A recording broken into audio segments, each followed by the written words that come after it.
pirate somewhere. Oh, they'll be. I recognize you. Good, how are you? You look great as a pirate. You've pretty much done every career now, right? You're a pirate now too? Pretty much, yeah. You can at least put it on LinkedIn. Right. Yeah. I'll endorse you. Pirate. Board of Definitely advisors still for people that know adults. Do you mind if Kelly sits right there? Yeah, no, that's fine. Because that way, go ahead. Just, You can I can draw lower this if you need. to. No, don't worry about it. Don't worry about All the it. way down. Trust in cybersecurity. Knows a shark out there. Yeah, we build trust. I saw that did you write a story on that Triton thing? I heard about that.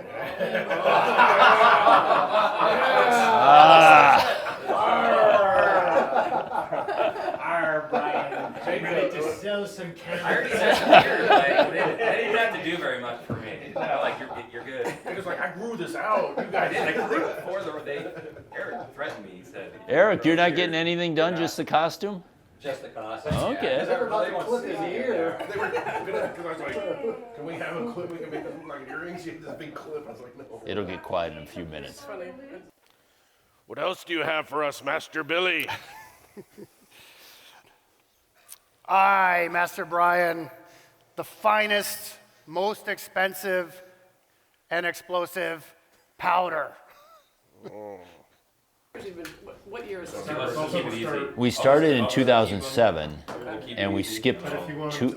We didn't hold one in 2011, so this is, I guess, the 11th or 12th one. 12th, yeah. Do you think it's easier to just... Well, every year I always say how much I think it's that's changed good. since the first time I came. I like that idea. There's I at least more want to like one to look point. at, but I kind of wanted to get your thoughts on this year. So you need three. Some of the topics that Okay. are Right? Is that right? sort of front burner for you this year versus years past. There's the and kaboom, there's what that reflects on the cannonballs. ICS SCADA space. Yeah, just one other thing related to the growth. I don't know if you noticed, but I see all the attendees and that we're seeing a lot more asset owners, a lot more engineering firms, people that really, it's more. It was traditionally researchers in the very early years, researchers, some consultants. Then we got these maybe OT security specialist firms and standards. Some of the large oil companies would send people, but it was still very nichey. But we're seeing now, and it was quite a bit this year, more. Across all sectors. We had people from Ford here, we had people from General Mills here, we had people from all different sites. I think, if I pat myself on the back, that's a little bit because the conference has grown, but also I just think that there's more interest there, that they are actually starting to get asked by management what they're doing, they're putting resources on it, so it's a good sign. Exchange with showing the points.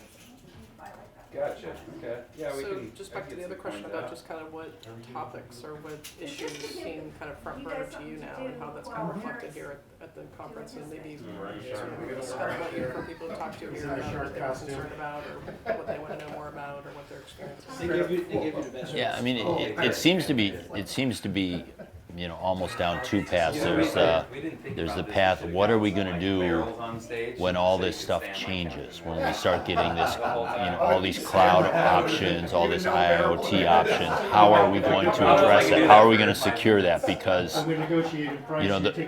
what they're doing right now is pretty easy. Pushing things to the cloud and securing the export of data is pretty simple, but now they're starting to get all these offerings and people are saying, how are we going to deal with that? And so that's kind of one theme, and then there's more the tradition of how do we deal with what we have today. How do you see the vendor space evolving? We're seeing every year more and more vendors expanding their services or offering Zoom network monitoring to become a standard now thing, whereas a few years ago it was nice to have. What are how do you see that space shaking out? Do you think some of these smaller companies will be, we're seeing deals with the big ICS SCADA companies, do you expect them to kind of start absorbing these companies, or how do you see that kind of shaking out? Well, you don't read my writing enough, because I've covered this in my I know, writing that's quite why a I'm trying bit. to draw it out of you again. Yeah, so we, I actually cover the detection market pretty closely, and there's about 25 companies going after it, but this year, there were 4 leaders that jumped out. So you've got now this top tier, your Clarity, Dragos, now used to be Security Matters, Forescout, and Nozomi. And they are clearly, at least in the US market, well ahead of the rest of them, you know, in terms of size and speed and capabilities. So it's pretty much shaking out, would you say then? I would say that is there's maybe a small second tier with your Indiges and CyberXs, and where I have a blind spot is some of them could be doing better in Europe, and I don't really see that. But yeah, I think it's mostly shaken out, and then you're going to see those remaining, you know, 17, 18 vendors are, you know, they're either going to get acquired, go out of business. I guess in theory, some could be a niche player. Like I know one of the small ones that has an account with a very large utility, you know, and they could probably live mostly off of that large utility. So there might be some of those. But in terms of the market, I think it's pretty much over. Is this a good thing from your perspective? Does that show maturity? What does that say to you? It's just reality. I mean, that 20 companies chasing the same market, it was just, you know, there was a lot of dumb funding. I think Tyler said that last year, is that people just wanted to have a play in that space. And that's really, you know, the funny thing is it's not a comment on the technology, Right. which is one of the reasons we wanted to do the challenge that fell apart, because we wanted to actually technically see who was the best. So I don't know that those 4 are technically the best. Right. So what did happen with that? I just saw some tweets here and there, but didn't have a whole, like... Well, it was, I mean, and on the front end, it was surprising and disappointing that we didn't have more entrants at the front side of it. You know, you would have thought if you weren't in that top tier, at least I would have, if I felt my product was good, I would want to compete and show my product was just as good as those. So we were very surprised that a lot of those, you know, other 18 companies didn't decide to compete. That surprised me. They go in pair, obviously, which is good. We've been waiting for that. And we actually had 2 talks on PLC endpoint protection, so that both fell out. Okay. Yeah, and I'm not exactly sure why, but both you know, one 2 months ahead and one 2 weeks ahead said, no, we can't give that talk. And I don't know if it technically fell apart or if they just didn't do it. But I think you're really going to start to see that trend. And we're even seeing, tomorrow you won't see it, but we're seeing virtualization at that level. So not just the servers and the computers being virtualized, but actually virtualized PLCs. So, you know, all the trends that we saw with the computers now just flowing down into the PLCs, which is very new.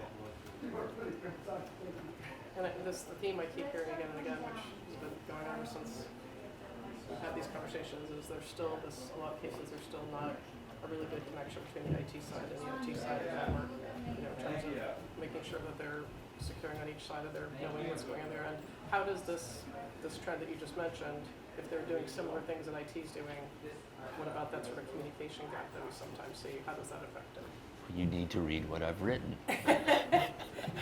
So I wrote an article on that in December. So this is still very controversial. People love to talk about this OT-IT divide, you know, and there are some cultural elements. But Maybe it's on the other side of...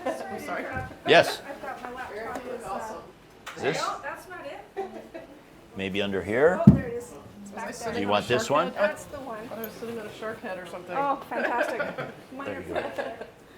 All right, be safe. Good luck. There, yes, yeah. Just when you thought it was safe to go back to S4. That's pretty funny. But so this is something that people don't agree on yet. You know, people still think this, but really the battle is over, and IT has won. And in a sense, OT will always exist, but it's just part of IT. It's specialized IT, like an ERP system. You have a special team for your ERP. You have this. So, but it's still something people like to argue about. Yeah. So you touched on, you mentioned Elisa, so I'd go back to her talk about the building automation stuff she did.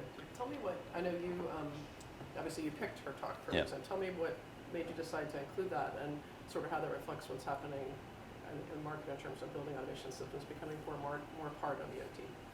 Well, in her case, she just chose building automation. So I selected it because of this idea of,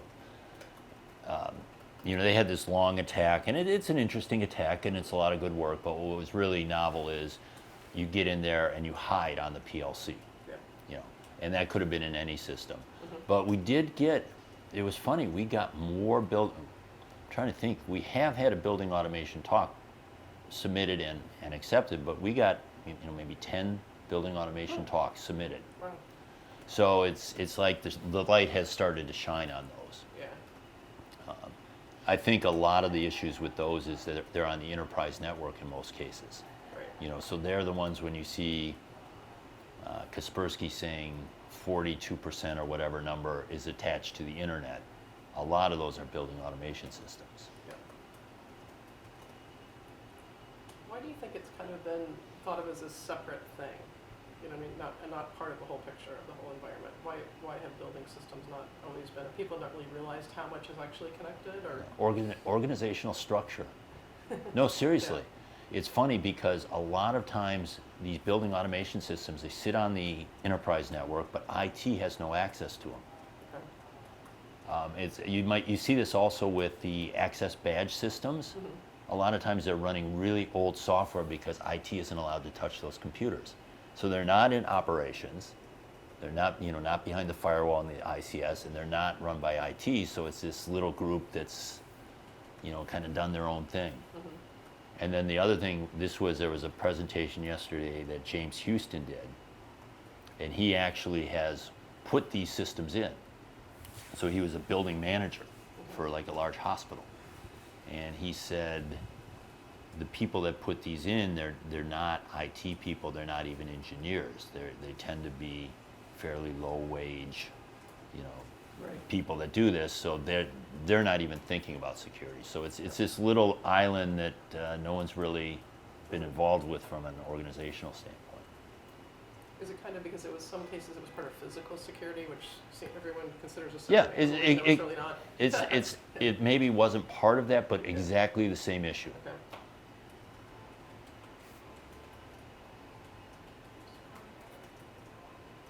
So you mentioned also the Triton Trisis talk, and I wanted to see what you thought about that. Most people that I talked to who were there were surprised by the content, like some of the information that came. They didn't know, but even people who are pretty tuned into it were surprised by some of the info that Julian came up with. I don't know what you thought of it. I don't know how much you knew about it going in. So yeah, I haven't even seen it yet. Oh, okay.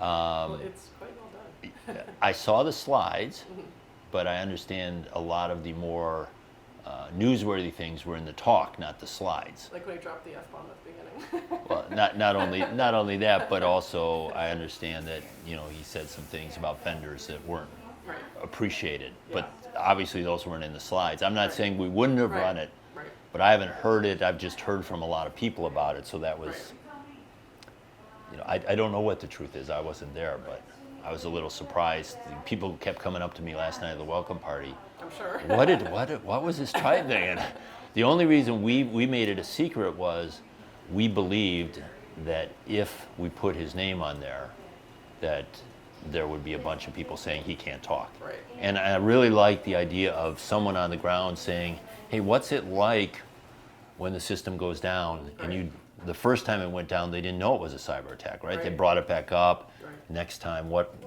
I thought that part of the talk was really what we brought it in Yeah, for. that was really interesting because I don't think anybody publicly knew about that Yeah. that I talked to, and I know I didn't know that. And then the fact that it was more than one system, it was 6, Yeah. and that wasn't ever publicized either. So Yeah. that was interesting.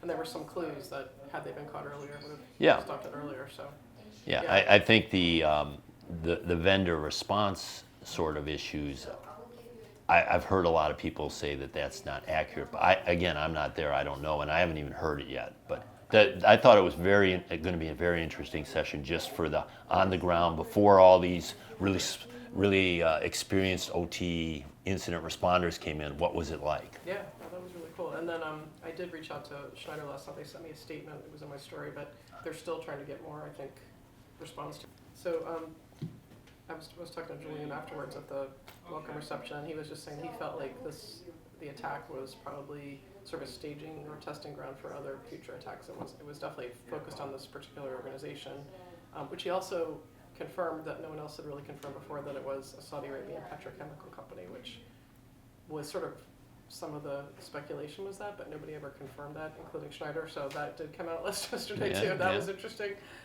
He talked about the dangers of that, the chemical, explosion, leak, etc. But he did say he felt like this wasn't just a one-off, obviously. So I just wanted to get your thoughts on that as well. I mean, that's probably what we all thought to begin with, but it was the first one that we saw and got to understand a little bit. And it was funny. Were you there for the Robert Graham interview? No, I was in a meeting. I missed that. So he's written about this, and we talked a little bit about it. And he said that Stuxnet is the one example where you can say a nation state actually went out and said, we want to attack this thing and compromise this thing.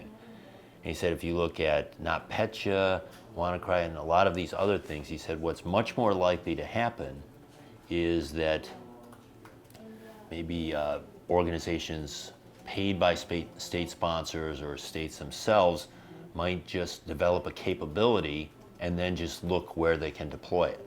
So they might not actually say, I specifically want to take this down, but you can think in the US, if they say, I want to cause blackouts in the US, that's going to be a lot easier than saying, I want to black out this city. So it's very likely that they found this and say, hey, let's learn this. There's a lot of these triconic systems out there. Let's prove it works.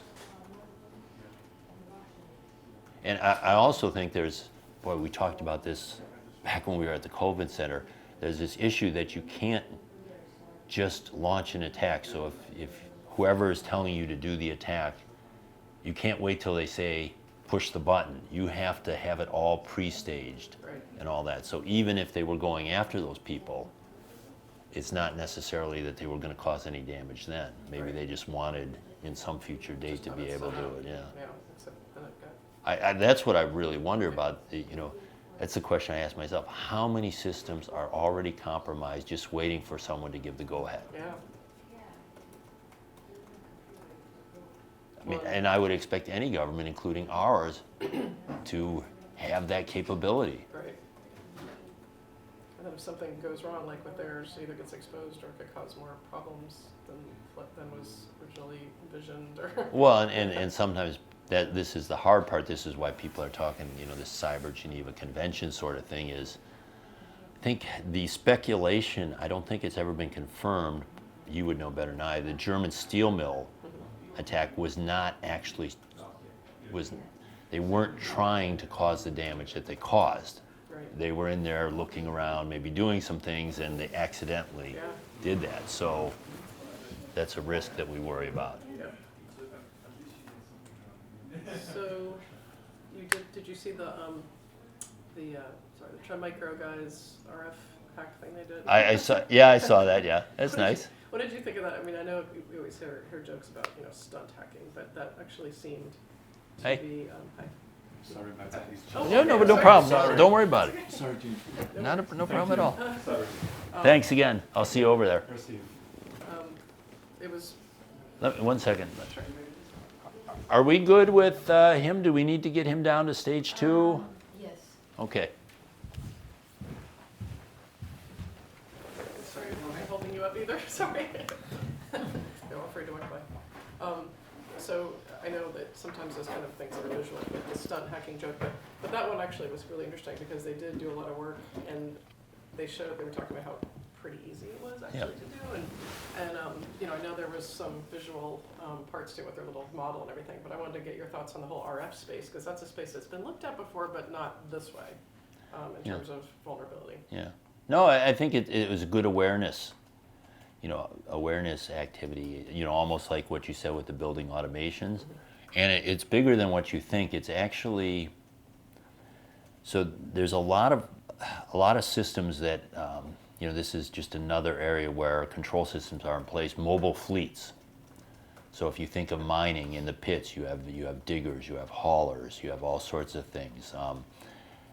In construction sites, you have cranes and all these things. And they are not really, they don't fall in what we typically consider the ICS umbrella of manufacturing, power, water, that sort of thing. So they're this other little island that has control and monitoring capability that very little attention has been paid to. So I think from that standpoint, it was very valuable.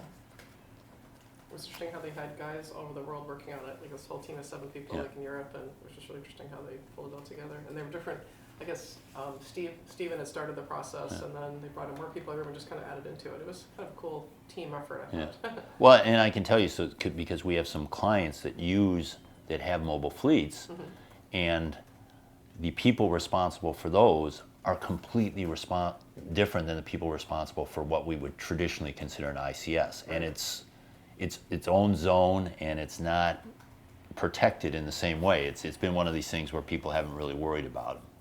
Well, the remote controller looked like something out of the 1970s. Like, it looked like one of the old, like, mobile phone. Yeah. It was very clunky and not, yeah, it's probably Well, but the other thing though, we have to be a little bit careful, is a lot of these mobile fleet activities also have a human controller there, and and some of them don't move particularly fast, and have emergency switches that the humans can do. So today the risk isn't maybe as great as some people would say. Now I'm not saying that about Stevens, Right. but you can look at, like in Australia now, they have hauler trucks that haul ore that are unmanned. You know, so then you don't have the person actually watching. Yep. I mean, in some of these manned trucks, it's actually pretty cool. They have something watching the person's eyes to see if they fall asleep. Oh, wow. Yeah, and they're measuring various things, and they're checking if they're braking too fast, because that wears down the brakes. So there's a tremendous amount of automation, but there's still a human there. Right.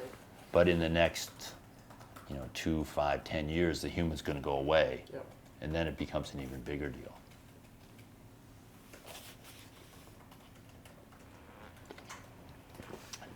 You probably think Trend does a pretty nice job on their marketing research, and yeah. reporting Well, and research on They this. also have a pretty wide variety of researchers doing a Yeah, lot of different things. yeah, Like, yeah. it's a big company too, but I mean, they pretty much cover the gamut in the Yeah. research. I mean, I think of all different pieces we've done of things they've done, and just a lot of IoT stuff too, Yeah. but all over the map. I mean, Yeah.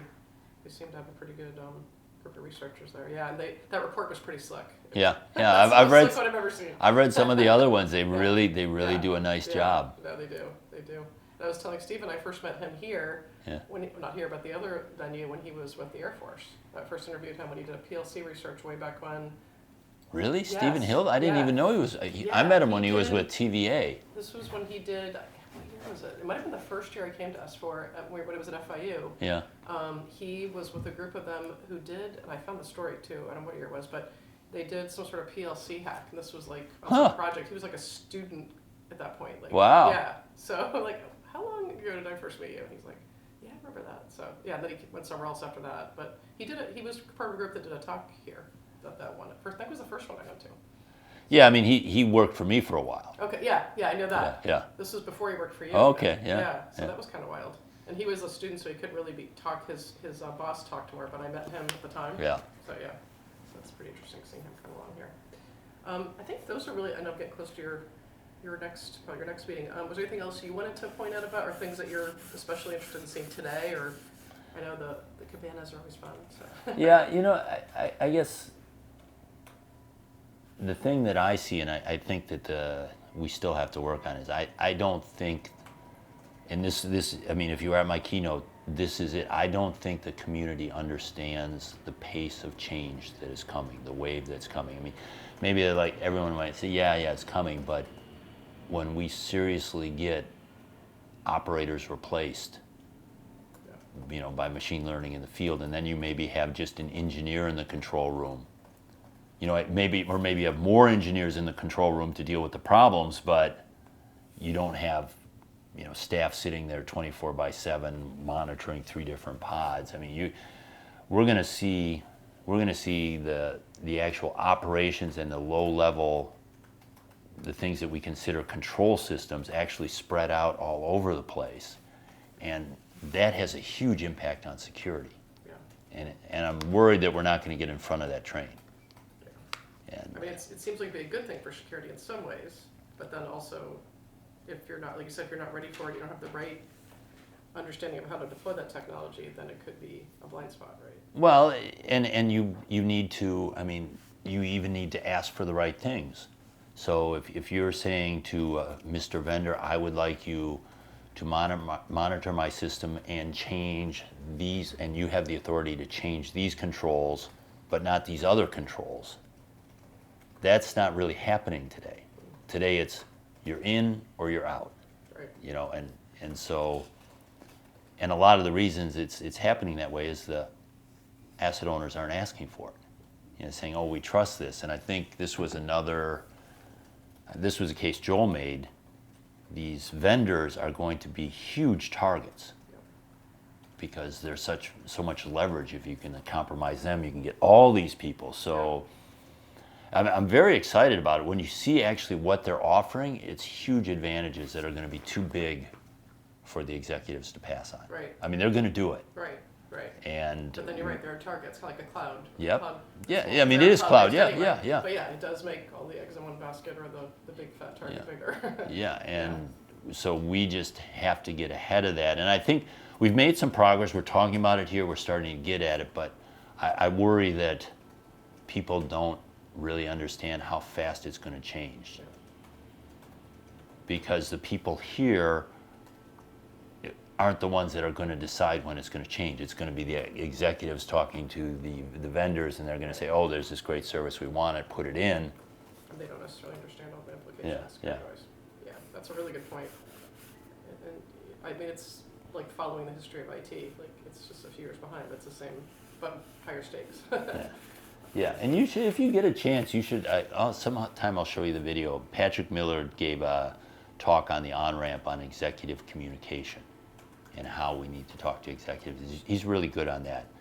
And, you know, he said executives are willing to accept a lot more risk than you want them to. You know, it's like, and just get used to it. That's the way it is. And we still, you know, in the community, we're too often trying to fight it. We're trying, you know, we're the no people. Right. And we're just going to get run over. And you've probably seen that in IT as well. I mean, the nice thing about this, you can be very clairvoyant if you just look at what happened to Well, that's IT what I'm 5 saying. or It's 10 years almost like ago. It's a carbon copy, but at a different Yeah. scale. Yeah, exactly. Probably more scary the scale.